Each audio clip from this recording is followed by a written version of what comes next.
आइए शुरू करते हैं कॉपीकैट मार्केटिंग 101, जिसे लिखा है बर्क हेजेस ने। तो सबसे पहले ये जानते हैं कि आखिर ये किताब आपको क्यों पढ़नी चाहिए।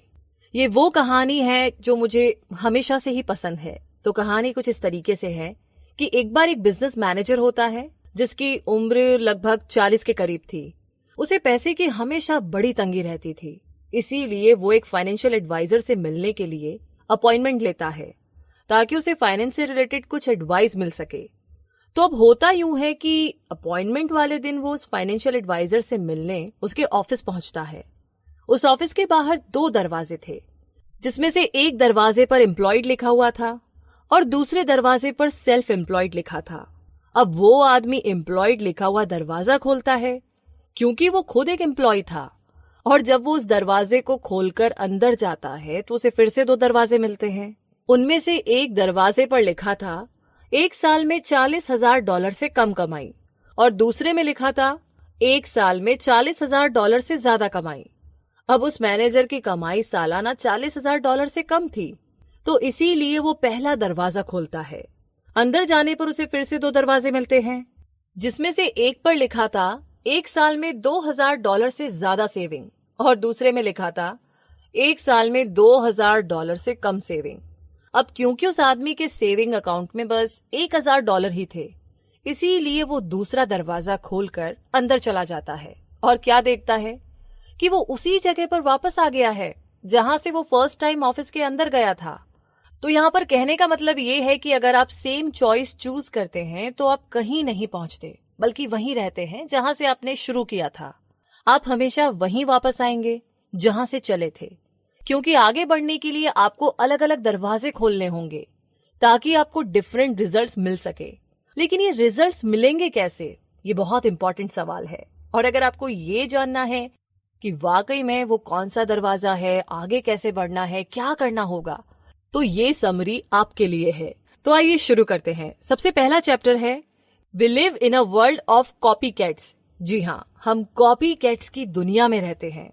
अगर कोई एक चीज है जिसमें हम सबसे अच्छे हैं तो वो है कॉपी कैटिंग, क्योंकि हम ऑलमोस्ट सारी चीजें कॉपी कैट करते हैं। तो हमने अब तक वेल्थ क्रिएट करने का कोई तरीका क्यों नहीं कॉपी कैट किया। हमारे पैदा होने के दिन से हमारी कॉपी कैटिंग शुरू हो जाती है। हम अपने पेरेंट्स की लैंग्वेज को कॉपी कैट करते हैं, हम उनके मूव्स को कॉपी कैट करते हैं, उनकी लाइफस्टाइल को कॉपी कैट करते हैं। स्कूल में हम लेटर्स कॉपी कैट करके लिखना सीखते हैं, फिर हम ड्राइव करना सीखते हैं। हम इंस्ट्रक्टर को इस बात के पैसे देते हैं कि वो हमें खुद को कॉपी कैट करना सिखाए, और हम जितना बेटर उसे कॉपी कैट करते हैं उतना ही बेटर ड्राइविंग करना सीख जाते हैं। हालांकि लाइफ में हर चीज की तरह कॉपी कैट करने के भी डाउन साइड है, सिर्फ इसीलिए कि हम सब कुछ ना कुछ कॉपी कैट करते रहते हैं। तो इसका ये मीनिंग बिल्कुल भी नहीं है कि ये एक अच्छी चीज है। अब इस बात को ही आप कंसीडर कर लो कि जब आप कोई बैड हैबिट कॉपी कैट करते हैं, क्योंकि जिसे आप कॉपी कैट कर रहे हैं वो राइट हो ये तो जरूरी नहीं है ना।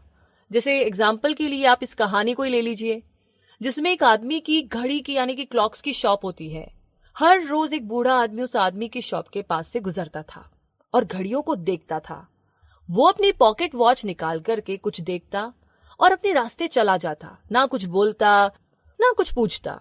उस बूढ़े आदमी की सादत को देख करके ना दुकान के मालिक को बड़ी हैरानी हुई। मतलब रोज ये काम सेम काम, ना बोलता है ना पूछता है, करता क्या है। तो एक दिन उसने अपनी शॉप से बाहर आकर के उस बूढ़े आदमी से पूछा कि भाई वो कर क्या रहा है रोज की रोज। तो बूढ़े आदमी ने जवाब दिया कि मैं हर रोज 5 बजे विसल बजाता हूँ, इसीलिए यहाँ से गुजरते हुए इन घड़ियों को देख करके मैं एग्जैक्ट टाइम श्योर कर लेता हूँ। बूढ़े आदमी की बात को सुनकर के दुकान का मालिक जोर से हंसा और बोला, अरे मैं भी हर रोज आपकी विसल की आवाज सुनकर के अपनी घड़ियों का टाइम सेट करता हूँ। तो एक्चुअली वो दोनों ही एक दूसरे को कॉपी कैट कर रहे थे और दोनों ही सोचते थे कि दूसरा पर्सन राइट है, लेकिन वो बस अज्यूम करते थे और गलत थे। तो हमने वेल्थ क्रिएट करने का कोई कॉपी कैट क्यों नहीं ढूंढा। इस सवाल का जवाब होगा कि हम जॉब ट्रैक का तरीका कॉपी कैट करते हैं, ना कि वेल्थ क्रिएशन का ट्रैक। तो ऐसा क्यों है भला?